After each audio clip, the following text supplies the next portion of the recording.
Hi everyone, and welcome to our very special Snow Day lecture. This week we're supposed to be covering intercultural conflict, and Chapter 9 of your textbook is giving you kind of a lot of kind of a multidimensional framework to look at intercultural conflict and to understand like how we can look at one kind of small incident on multiple different levels. And one of those levels can be a little bit harder to try to apply. So I want to kind of spend some time on that. And this lecture is going to do that by kind of providing a case study of, current Islamophobia and the role of war.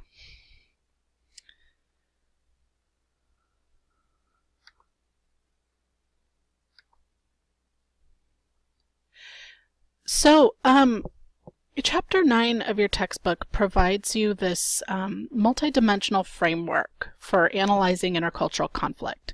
And so Sorrell's kind of makes this, provides this method, how you can like look at one example of intercultural conflict, and it might be something like a huge fight. She starts the chapter off with those case studies. It might be kind of an awkward encounter when a, woman meets her boyfriend's parents for the first time. It can take a lot of different forms. But what she's trying to do is something very similar to what we've been doing with the context circles. How that one example can be seen on micro, meso, and macro levels. And for each of those, she kind of gives different sort of types, so like micro level has cultural orientations, communication and conflict styles, for example. Meso level, we're looking at things like ethnocentrism and racism, cultural histories, power imbalance. And on the macro level, we're looking at things like economic and political factors, media, or geopolitical power inequity, so like the differences in power between two nation states.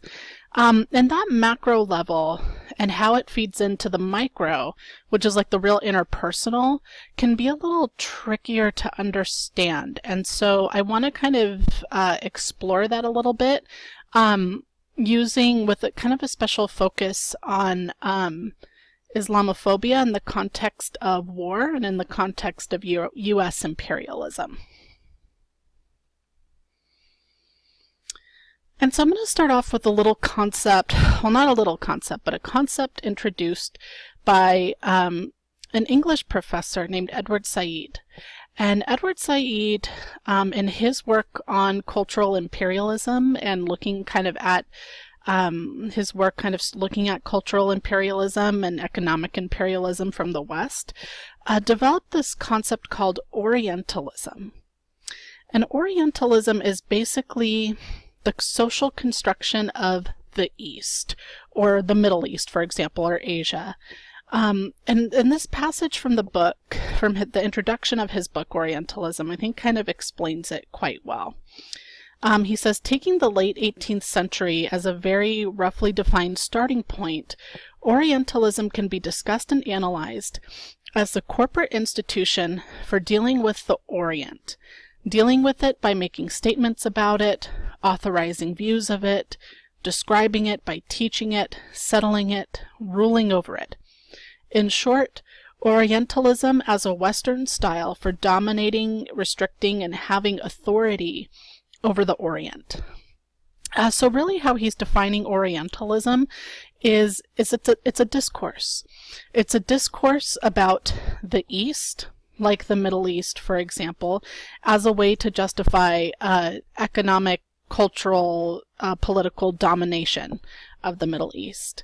And he really kind of explored what this looked like through art, for example. So he would look at paintings of people like who would travel to the Middle East, and they would kind of do two simultaneous things. They would describe the land and sometimes the people as exotic and beautiful, but also constructed the people as threatening.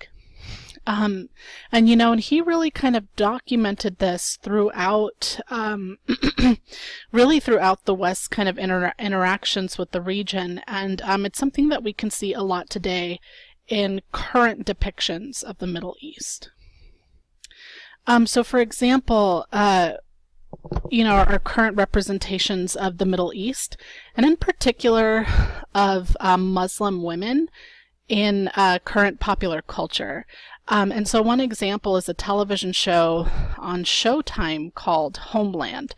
And, Homeland has gained a lot of criticism for its depiction of not just the Middle East and of Islam as a religion, but of Middle Eastern people as threatening, as homogenous, so depicting different people from different regions like Afghanistan and Pakistan as if they're the same. And really kind of constructing the U.S. as the savior without really kind of any critical discussion of what U.S. involvement is doing to the Middle East. And the reason that I like to kind of start off with this example is that Homeland kind of came under fire in a way that they didn't expect a few years ago. When they hired a group of street artists to do some graffiti in the background of their show, and those two photos on the left and on the bottom are examples, to, kind of create this sort of particular look for the scene. I believe this was in Egypt. And so they had these street artists come in and they did the graffiti on the walls of the set. And when people were watching the show, when the people were watching the episodes when they aired, they noticed, people who were able to read Arabic noticed something interesting about the messages that were left. The one on the top right reads #BlackLivesMatter. And the one on the bottom left reads, Homeland is racist. And so basically these artists came in and basically put political protest messaging in the backdrop of Homeland without the directors or anyone even noticing it until it aired on national TV. And one of the artists behind this, Heba Amin, she wrote a public statement and put it online, and the link to the full statement is at the bottom.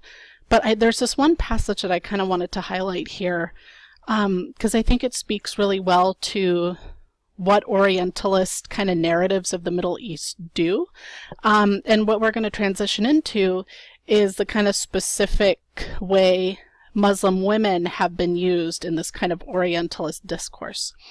And so she said, the series has garnered a reputation for being the most bigoted show on television for its inaccurate, undifferentiated, and highly biased depiction of Arabs, Pakistanis, and Afghans, as well as its gross misrepresentations of the cities of Beirut, Islamabad, and the so-called Muslim world in general. For 4 seasons, and entering its 5th, Homeland has maintained the dichotomy of the photogenic, mainly white, mostly American protector versus the evil and backwards Muslim threat.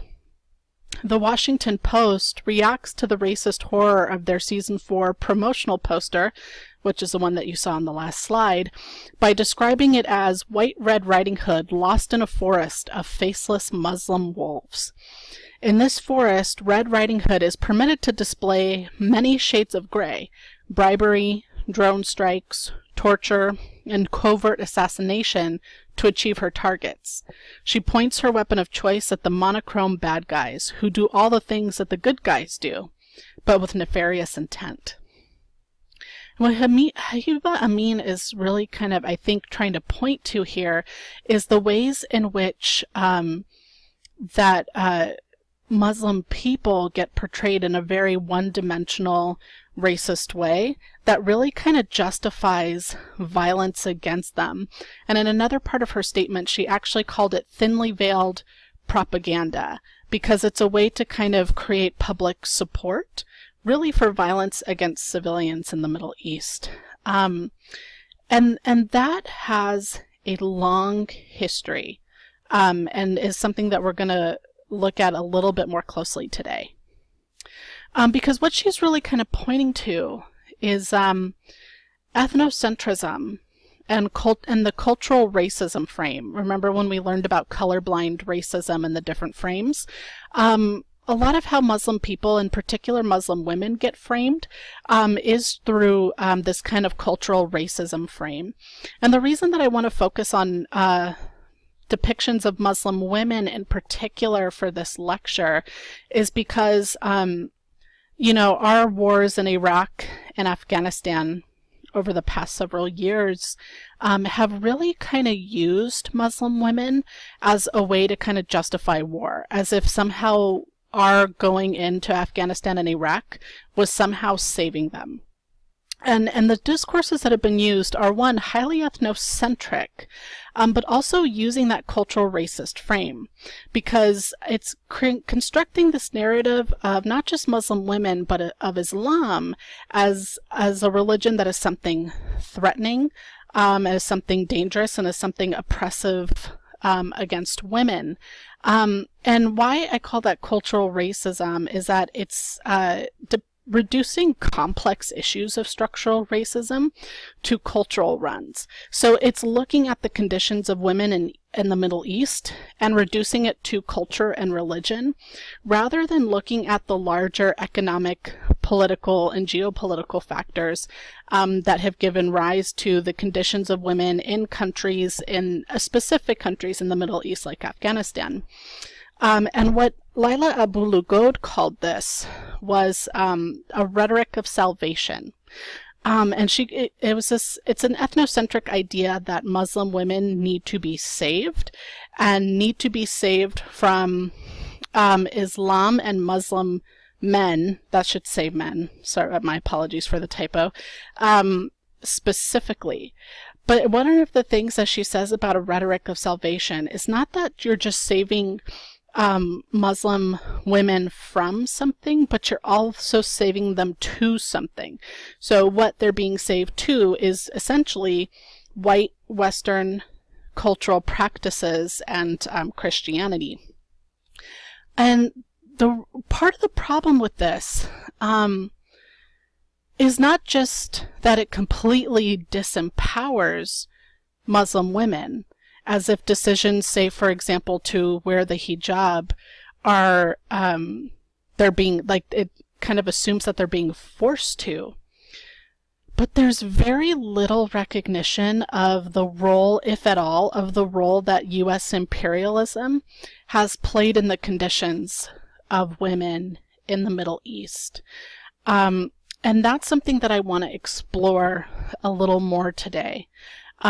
So thinking about, as we're kind of continuing on with the lecture, I want you to be thinking about, for example, Karima in chapter 6 of your book, and how, you know, her North African heritage was treated by her French professor in the middle of her university, right? Or the different depictions that we see of the Middle East in film and television, or of the ways in which you know, Islamophobia gets used by our current administration.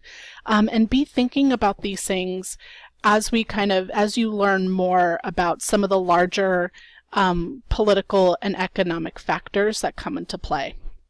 So yeah, I want you to be keeping those in mind as we move on to the next video.